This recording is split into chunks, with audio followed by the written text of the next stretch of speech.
Last year, I remember Jeremy Hambley coming to me and going like, "Look at my numbers, Phil. Look at my numbers. They go up, up, up, up, up, up, up." And I was like, "Look, man, you're going way too popular, way too fast. You need to calm down a little bit. All right, you're becoming like Icarus. You're flying too close to the sun. You're pissing off all the correct people, which is bad. You need to lay low a little bit." And he didn't listen. And this is the consequence. And it's unfortunate that it's happening to him. And it's not just about him. It's about a tactic that Tim Pool talked about, and it's a tactic that is so easy to do and so effective that you can silence all of the opposition. So Tim Pool is a YouTuber, which used to be a journalist, so he is now able to talk about what goes inside the industry, especially since he still has connection and talks with people. And the tactic goes something like this. Imagine a guy going into a bank. And the moment the guy walks out of the bank, the journalist rushes in. And he demands to speak with the manager. So the manager, which has other things on his mind, like, I don't know, running a bank, has to meet with this guy. And this guy goes like, "Why are you supporting the far right?" The manager goes like, "What the fuck?" He knows the far right are bad people. He knows the far right are bad for business. It's like, "We're not supporting the far. What do you mean?" It's like, no. I'm writing an article about the far right, and I saw the guy that walked into your bank previously, and he is definitely far right. Now, obviously, the manager is not going to have a conversation on the spot. He's not going to get the guy to defend themselves. All he knows is that he is speaking with a reporter that has an outlet that the public reads, and his company is going to be branded in the same sentence as le far right. And no one wants that, okay? So the bank just goes, we'll fire the guy, right? So the article itself that's being published is not the problem. The problem is the conversation the journalists have with the corporation, with the company. And this is why companies usually bend the knee. It's because they do the cost assessment thing. It's like, what is more profitable, to just cut off a client or to just allow this to happen? And in the case of Jeremy Hambley, it seems that the blogger, it's not even a journalist, it's a blogger, from a website that I've never heard about, is the one that contacted a couple of advertisers from his channel. Like they watched his channel and contacted the advertisers, and the advertisers pulled out. It's probably like the conversation. Well, I assume the conversation went somewhere along the lines of, "Why are you supporting a misogynist, like someone that hates women?" It's like, what do you mean we hate women? We don't hate women. Like we're going to cut off business with him. It's a very shady tactic, very nasty. Easy to do, easy to perform, and quite damaging as well. But it is what it is. So apparently his channel is still monetized. It's just like some advertisers that used to be on his channel are not anymore. I assume YouTube now has him in the crosshairs. Like this is a danger.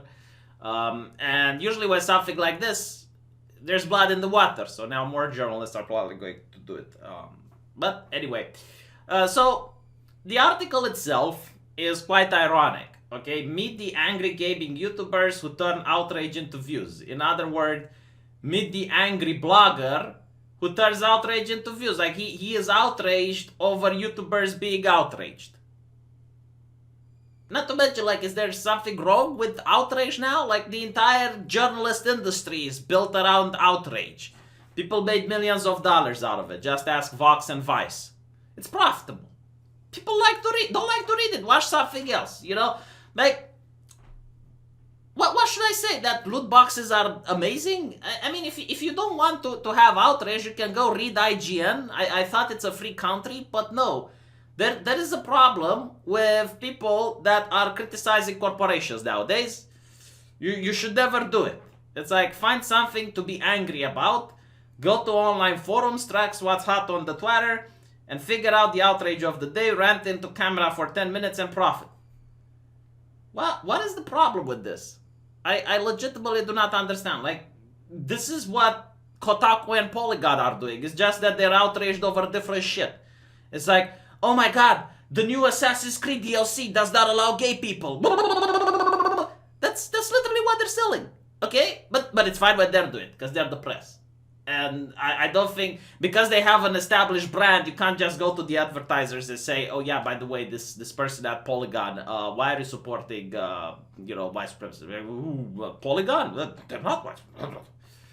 But anyway, right? So they get upset that this is somehow profitable for YouTubers, and obviously, like, someone with a blog is getting less and less people clicking his shit. So he has to attack where people are actually going. And not to mention, like, most gamers, they do understand that places like IGN and even some YouTubers, they're absolute shills.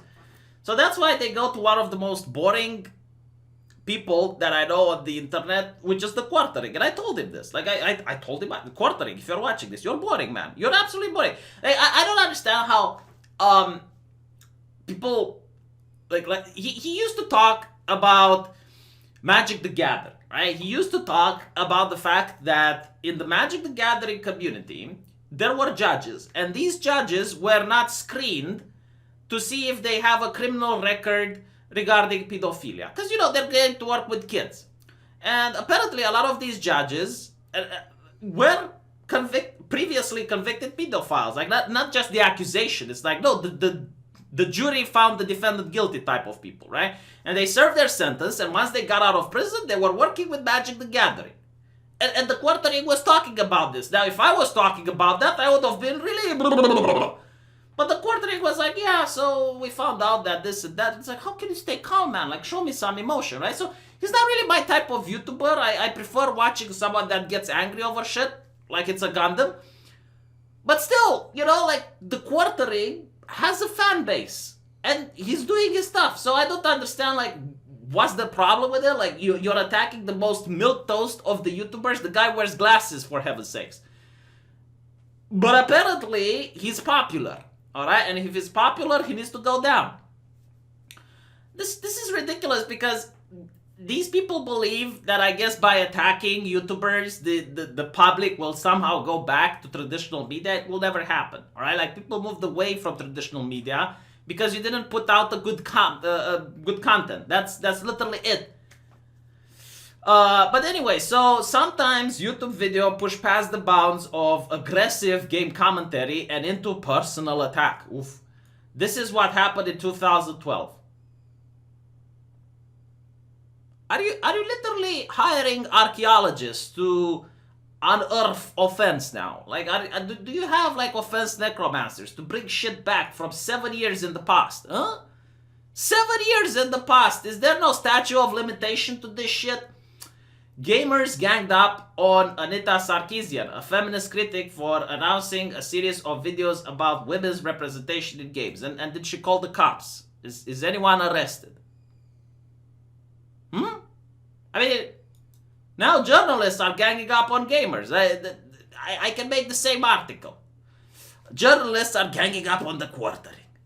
About a month ago, Jeremy Humbly showed himself on video in front of his computer, surrounded by boxes of popular video game consoles. Before long, he was attacking critic of Sony Days Gone, accusing her of using a review she'd written to push liberal politics.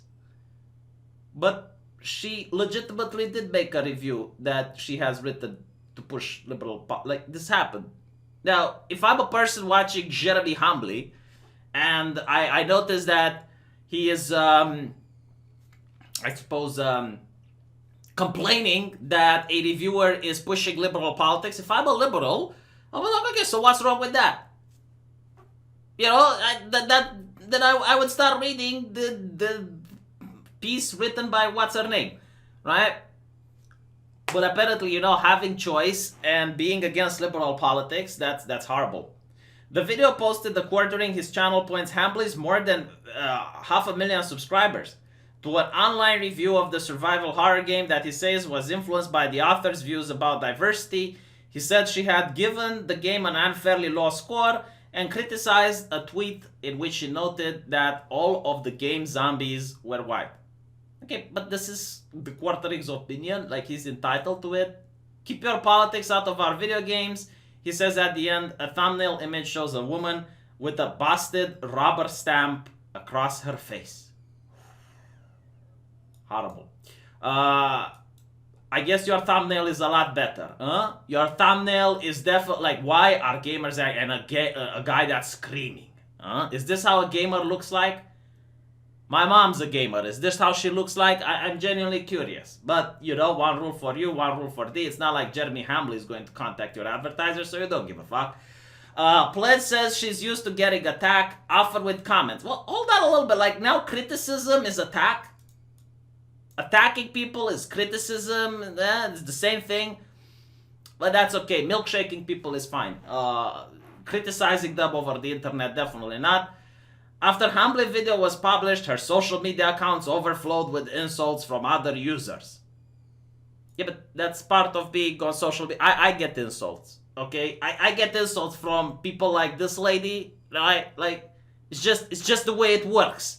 Like, what do you want? I don't understand. Like, why don't you make articles about the people throwing insults? Like, I never throw insults. I never heard Hambley curse. I don't think the man can curse. Like, no, seriously, I think he just got cursed. Like, why do you not make articles, find out who the people that throw insults are, and deal with them? Huh? Oh, I see. It's not the way it works. Oh, we're going to use guilt by association. Of course. Some people poured over her Instagram account looking for photos that highlighted her perceived physical flaws. It was exhausting, she says. Okay, so the quartering is guilty of exhausting a woman. Did he say that people should go to her and do this? Like, he always tells people not to do this. What more do you want? Oh, it's the fact that he exists. Like, look, whenever I go on a forum that has Brie Larson in it, all right, like, no matter what she does, she has the most toxic fan base out of the entire entertainment industry. If you go on a forum where anyone talks about Brie Larson, just do this test, all right? Like, don't take my word for it. Just do it, okay? This is homework for you guys, you know? I'm encouraging you to do this. For the first time ever, I have never done this before, but now I'm actually encouraging my followers. Let's see how effective this is, all right? I am encouraging my followers to do the following. Go on any forum, like IGN, Reddit, Twitter, somewhere where they're talking about Captain Marvel. And have a negative opinion about her that's honest. But I want it to be expressed in a very polite manner. Alright? So very polite. No insults, nothing inflammatory. For example, if I were to post, I would say something like, Captain Marvel latest movie was kind of meh. Or I found it average. Or anything like that. It's just mild criticism. Alright? Like very polite. Something that you would say if your mother was at the table. And you will see how viciously you are attacked by the fans. Like, instantly. Alright? You are going to be attacked for any negative thing. And they're not going to attack your preference. They're going to attack you as a human being. Alright? So, attacking a fictional character, like attacking Captain Marvel as the character, will lead in the fans of that community to attack your person. Your personality. They are literally going to say that you are a man baby, a piss baby, a cry, or something like that because you don't happen to appreciate what they like. So again, like, only say this if it's true. Like, if you legitimately like Captain Marvel, don't do it. But you don't hear talks about how toxic that community is. You don't hear the press talking about how toxic the Captain Marvel community is. Never. Absolutely ever. Why is that? Is that not toxicity? It's like, is it okay to attack a human being over the fact that they dislike a fictional character? Huh? Maybe it is, and I don't know, right? But anyway. Multiple people read the review before it goes live and do all the work, and then have people criticize you. Never even based that work, but based on what they think you are. Disheartening. Okay. He also told, I disavow online attacks. Hambley told his audience not to interact with her and says, I disavow the attacks. Both actions insulated him from a YouTube policy against inciting harassment. But what if he legitimately does not want the woman to be harassed? Did that occur to you? Did that cross your mind? Like, he legitimately is not interested in her. How can you criticize someone in that situation? Like what exactly? How do you want him to do it? All right, like, for example, you want to criticize Jeremy now. And if a lot of your people are going to go to his channel and downvote his video and flag his channel and leave negative comments from your community, I mean, you're not even mentioning that people shouldn't criticize Jeremy in this article. Huh? Isn't that interesting? Fascinating. He's better than you.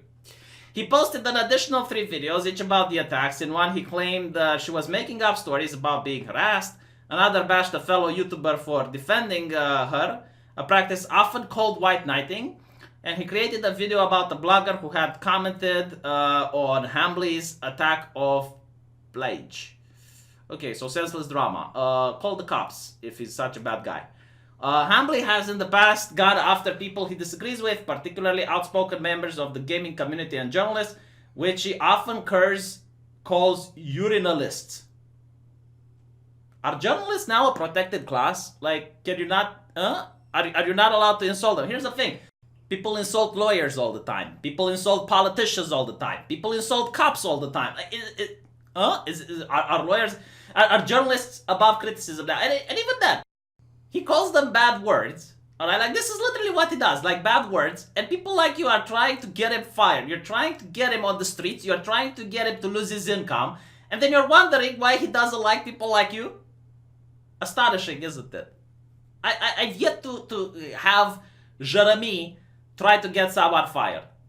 In one case, his attack against a community member of the card game Magic the Gathering contributed to him being permanently banned starting in 2017 from participating in official tournaments. I love the fact that you don't mention what the attack was about.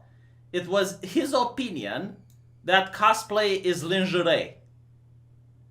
And in some cases, I would assume it is. So it's not him that's the problem, it's the Magic the Gathering community that is so overly sensitive that simply saying that cosplay is lingerie is worthy of a ban. Like, that's his opinion, but I think we're in the realm of thought policing. Like, you're not allowed to think that. So what can he do if he legitimately believes with every fiber of his being that cosplay is lingerie? Is he not allowed to express his opinions on it? Like, who is he harming if he says that?